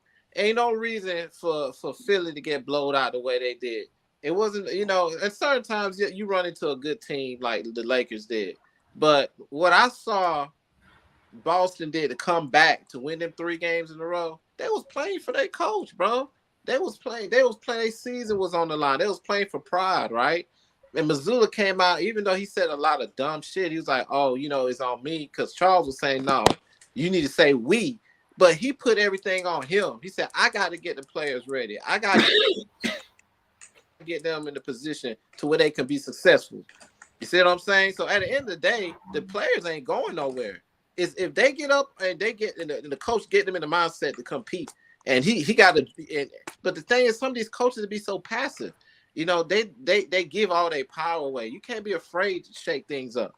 And seeing that's what got Missoula back in the playoffs because he shook things up. But He that's the got players that could go ahead. no. I'm saying that's what I'm wondering about Quinn, Right. because I mean they respect him, but they also the same team. Like they respected Nate for a little minute too, but I think they kind of like got that wolf pack mentality. As soon as they see weakness, they gonna start disrespecting the motherfucker. Well, I would say Trey played for him in that game 5. Trey put the team on his back. He didn't go out like a little quit. I've been seeing, I've said this to Demond before. I've been seeing him. I've been seeing him take Trey to the side, and he's trying to get Trey to even see the floor better, to be a better commander, not Yeah. bail teams out with a lot of 3 points. So I think it starts with your head guy. I like the approach that Quinn is doing. He said, okay, let me start with this guy. Let me let him know that, yes, I know you are the leader of this team. We're going to run this shit with you. We're gonna ride or die with you. But I think he wants to get him in a position. He wants to see him elevate his game. And it is, I mean, his ceiling is still there's still room for his development. He's still got a lot of room he can Yeah, grow. he's there. You know what I'm saying? But Trey gotta get he's a $200 million point guard. Like Demond said, you go to any other arena, and you in another team's gym, and you seen Trey Young jerseys. Like he's a known commodity throughout the NBA, but he's got to get his players. We'd be watching games, we'd be like, damn, Trey assisting the ball, and he putting too much pressure on himself. He don't need to do all that. Get your teammates involved. I want to see him increase the IQ and the acumen of it, and hold people accountable. Be that point guard that we know that we can get back to the finals with. But I believe he can't try to just put too much on his shoulders. I think the more he stops doing that, the better overall this team will be. Well, you know what? Well, I suggest Quinn Snyder put these players in position to get to score buckets. Yeah, man. That would take some of the pressure off Trey Young. But since he's still, I guarantee he's gonna have Collins shooting them damn threes again this year. So all I'm hoping, because I don't think Collins is gonna get traded. I don't think that the front office is willing to give up an asset to get off Collins since we gave up so many to get Murray. I think His I'm value hoping went that, bro. I'm just hope, yeah, and it didn't help. We crashed his value, so I'm hoping that Collins is really working on that three, bro. Really working on Yeah. them three. Also, Murray. I hate to say I it. think Murray. I think Murray need to be getting to the free throw line at least 5 times a game. Yeah, Him and Hunter. Agreed. I think we At missing. Yeah, bare minimum I 5. agree. Yeah, I think we missing points when you don't Yeah, get Hunter. And considering that Murray is not even a 3-point shooter like that, he mid range, but he should be mid range and in. But you're right. You rarely see Murray get to the free throw line He'll dribble, get to the free throw line, pull up. The exact same thing that Hunter does. Hunter either gonna shoot a three or dribble. He do all that dribbling just to get to the free throw Yeah, they line need to and gonna they pull need to up. play through the Yeah. contact. Yeah, when you Yeah, look at because Anthony Edwards' game, when you look at Harden's game, when you look Anthony at Jimmy's Edwards. game, these guys they trying to get as closest to the rim. They trying to go through you, and that's not part of Murray's game. And I agree with you. I hope that he can incorporate that a little bit more. But yeah, go ahead, Amar.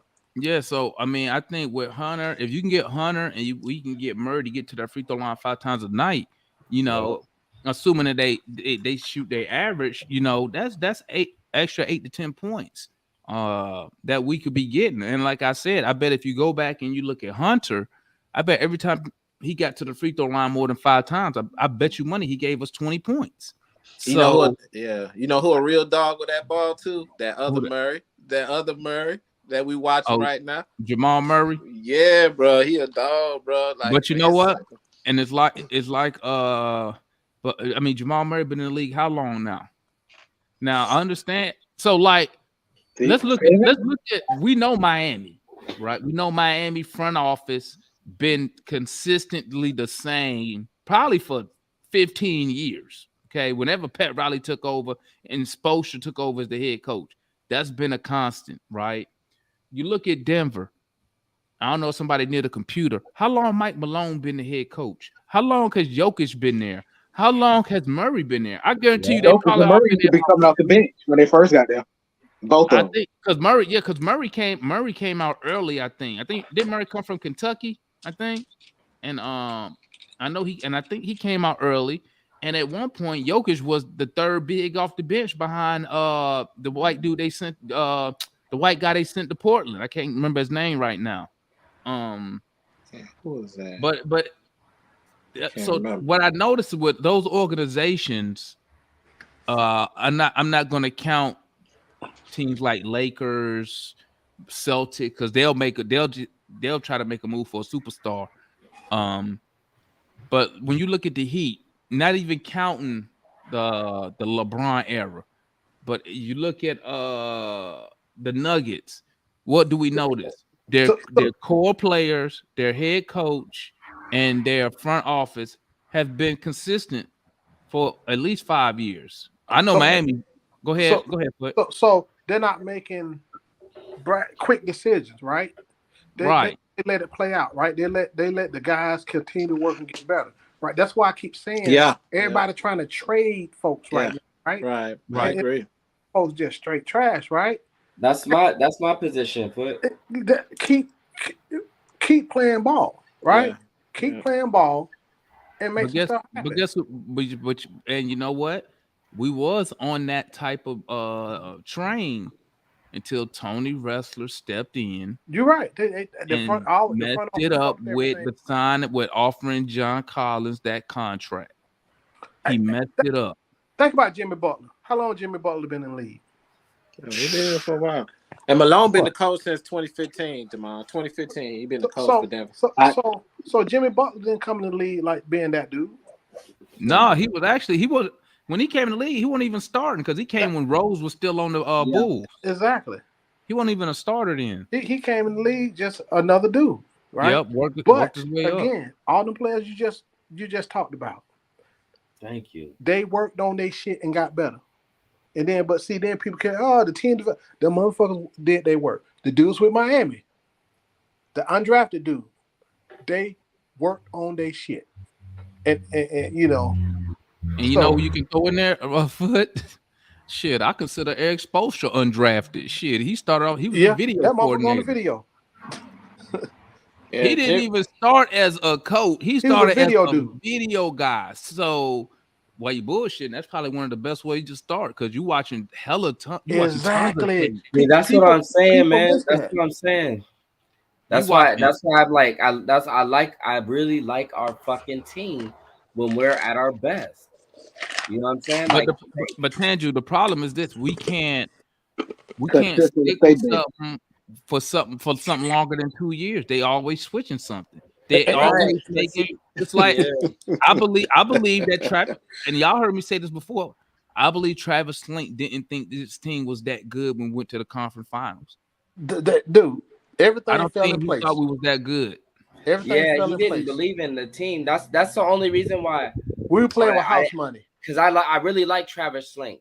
You know what I'm saying? I'm a West Coast nigga. You feel me? You know what I'm saying? I've been over here on the West Coast. You know what I'm saying? Watching these fucking Warriors and shit. I like Travis Slink. You feel me? He kind of got that. You know what I'm saying? Like he kind of like a roughneck. You feel me? Like a West Coast roughneck white boy. You feel me? And he, you know, he's like aggressive and shit like that. I like what he was doing, but like you said, I don't think that he like really believed. You know what I'm saying? Like I He think that didn't. I like really believe. Go ahead. My bad, Tanju. Go ahead. yeah, he just didn't. He didn't. I don't know. He just didn't believe in the fucking team like that. You know what I'm He saying? didn't And think then the team, bro. He did not think this. Listen, Was ready to he consistently win. he did not want to fire, and I'm speaking out of high. He did not want to fire Lloyd Pierce, bro, because he knew this team wasn't winning. The owner wanted Lloyd Pierce fired because the owner thought the team should be doing better than what it was. So when he fired Lloyd Pierce, I, I don't think he was like, oh, Nate McMillan gonna be in charge. Oh, we gonna make a run. Hell no. He thought, cause remember, we was under 500 in February. Tanking. I'm a diehard Hawks fan, and I didn't think we was gonna make the playoffs. Okay, I was already looking at the Hey, bro. draft, Hey, we the already. Hey, we lottery. was ready for the CBO with the Yeah, money. because we was under 500 at the All-Star. Matter of fact, at the end of Black History Month, because they waited to Black History Month was over to fire Lloyd Pierce. And then so when we make that run, nobody thought we was gonna go 27-11 under Nate McMillan to finish the season. When we won No. those 8 games in a row, I was like, what in the Hell, Nate world? probably ain't even Yeah. think that. Yeah. Right. So and that's why I say, you know what, bro? If we never make that run to the finals, say we stayed on the same path, we just kept losing. Does Collins get 5 for 125? Nope. Nope. He don't get that. It changes our whole what you call it? Trajectory. Yeah, it changes our whole trajectory of the organization.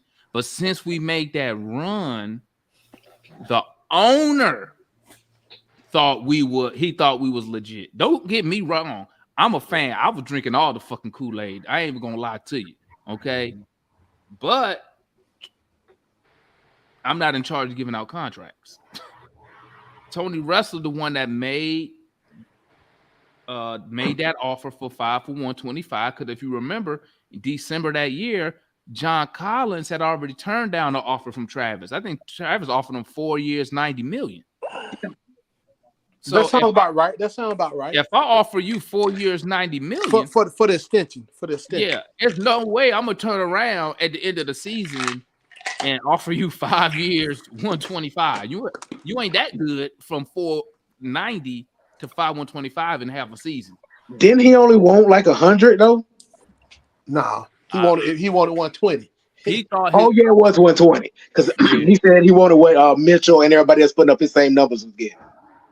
Right. So I mean, I think that's why I said I think one of the worst things that happened to us was making that Easter Conference final. Even though, don't get me wrong, I enjoyed every last bit of it, but I really think it. Right. Speaking out of hindsight, you know, we kind of it fucked us because it made the front office that include the ownership make moves we probably shouldn't have been making. Because guess what? If you don't offer John 125, then he gets traded. Well, no, he don't get traded. Did we have? I think he was. I think he was restricted. Was he restricted or free? He should have been restricted because we drafted Collins, so we should have had all his bird rights and everything. But go ahead. You either lose Collins, which would have sucked. You lose him for nothing. But we don't have that $125 million contract on our head, right?